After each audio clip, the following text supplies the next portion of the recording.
январь 18 жарым чамасында мага телефонный звонок келди. Билайндан.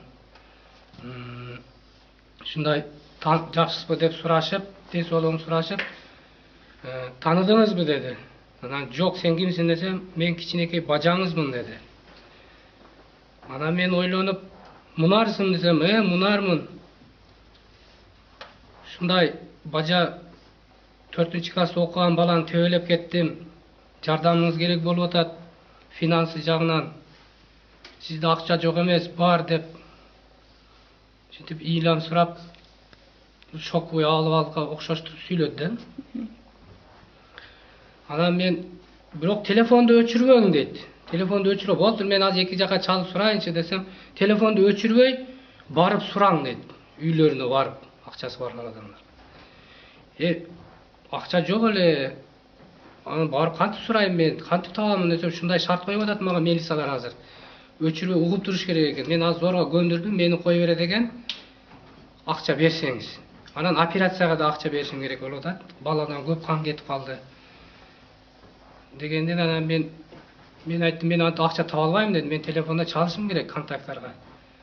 Десем, анда башка телефон табың азыр мага деди. Ошондо биз угуп турайлы сүйлөшкөнүңүздү дейт. Анан мен аялдын телефонун алып, ушуга чалгыла десем, ошого чалышты. Анан мен телефондон издей баштадым, алар угуп турушту. Анан мен машинемди саткан элем 3-4 күн мурда. Анан ошонун акчасын сурадым, мага 50 000 берип тургула депчи. Ушундай бажам бир жаш баланы төбөлөп кеттир, азыр операция кылат экен. Десем, алар макул болушту.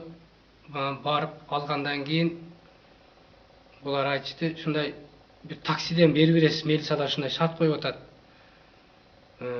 Кайсы таксиден бересем десем, ушундай шашкасы бар, любой шаарда алдыңыздан чыккан таксиге салып бериңиз деди. Биз адрести өзүбүз алып алабыз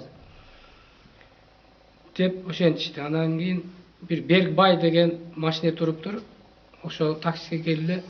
Ушундай муну номер бизди сүйлөштүрүп коюң деди телефонданчы. Мен өзүм телефонун бердим, алар ушундай такси номерин айтты аларга, чалды номеринен. Болду, түштү деди. Анан мага телефонду кайтарып бергенден кийин, болду, сиз кете бериңиз, акчаны берип деди.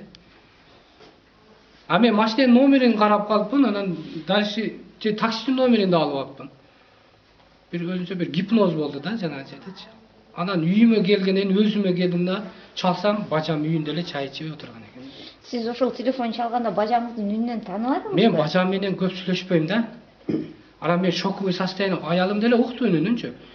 Бу шоковый состоянияда экен да, 4 жашар баланы төбөлгөс көп кан кетти деп ушинткенден ошентип ойлоп калдык да, биз жаман ой болбодук да. Канча сумма бердиңиз? 50 000 сом бердим да.